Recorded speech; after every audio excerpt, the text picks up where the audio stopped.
Hi everyone and welcome to SalesITV and our bonus Christmas video. Now I love the silly season because so many people that are normally grumpy and closed become friendly and open.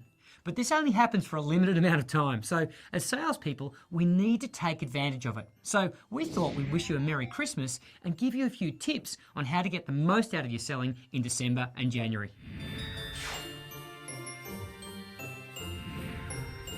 So what about Christmas cards? Well, 3 tips here. First tip, make them personal.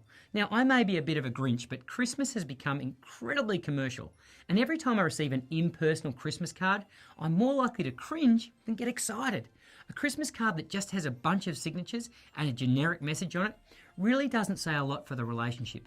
Now, if you're going to send a Christmas card, make sure it says something personal so that it reminds the client that you have a relationship. Second tip, send them to your prospect list. So you see, if you send a personal Christmas card to a prospect, that reminds them you've connected on a personal level throughout the year. And the probability they'll see you again in the new year goes through the roof. Third tip, avoid email Christmas cards. Now, I can appreciate that this saves the environment. And I love the concept of donating the money to charity instead of spending it on paper and postage. But having said that, your clients' email inboxes are so full of emails that these emails are often seen as more of an inconvenience than a thoughtful act. So if you don't have time to make it personal, I suggest you're better off making Christmas calls rather than sending Christmas cards. Christmas calls. Well, if you're serious about connecting over Christmas, get on the phone and call all of your clients to wish them a Merry Christmas. The call would start off something like this. Hi Mary, thought I'd give you a call to wish you a Merry Christmas and just say thanks for your business throughout the year. Are you going away over Christmas? Now this is going to be a rich call. You're going to find out all about what your clients are up to for Christmas, and they're probably going to share personal information like where they're going and details of their family. So make sure you capture this information so you can use it when you reconnect in the new year. You can also find out when they're going to get back from holidays and diarise to connect with them in their first week back, just to meet up and discuss the upcoming year before they get too busy. Now, if you do this, your diary is going to be full when you return to work and you'll have immediate momentum. So there's a relationship benefit and there's a productivity benefit to making these calls. Now, if you need to brush up on your outbound call skills, remember, go to your homepage, locate your outbound calling programs in your library and review your videos. If you don't have time, just check out the meeting notes, which you'll find on your SalesITV homepage once you have the video on screen. Every client should get this call.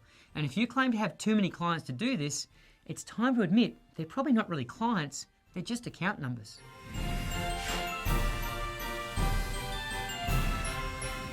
So what about Christmas presents? Now, many of you won't have a budget to give clients presents, but if you do, let me give you a few tips in this space. First tip, funnily enough, make it personal. A $20 book on a subject that you know the client finds interesting will beat a $50 hamper or bottle of wine every time. Now, if you don't know the client well enough to do this, then you definitely need to make that Christmas call. If they're important enough for a present, they're important enough to customize the gift.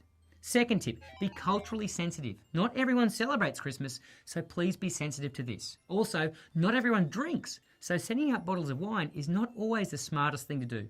Third tip, deliver the gift personally. Ring your client and let them know you have a little something to drop over and ask them when they'll be in the office. If they can't take delivery before Christmas, just agree to bring it over when you catch up in the new year and book in a time to see them when they get back from their break. Now, if you do have to post the gift, just call to make sure they received it.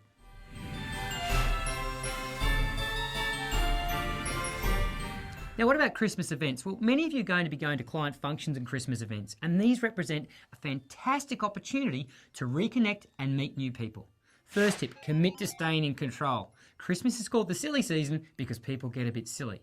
Remember, you're representing your company and you can do a lot of damage to your personal brand and your relationships by having too much silly juice at these functions. Second tip, commit to networking effectively.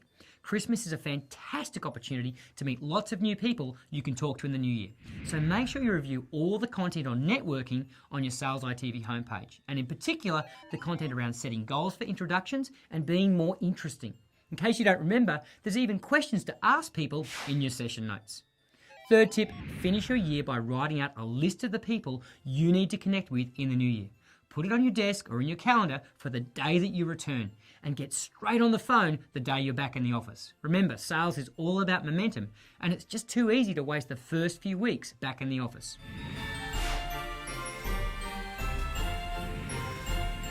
Now also remember, if you're having a break, then have a break. Sales is challenging, and recovering and re-energizing is one of the keys to maintaining and sustaining sales intensity. I hope you found this useful, and me and the team wish you all the very best for Christmas and the New Year. Remember, we're here to help you with your sales. So if there's anything we can do to improve your sales, touch base with us at sales@salesitv.com. I'm Dean Mannix, and thanks so much for joining us on Sales ITV.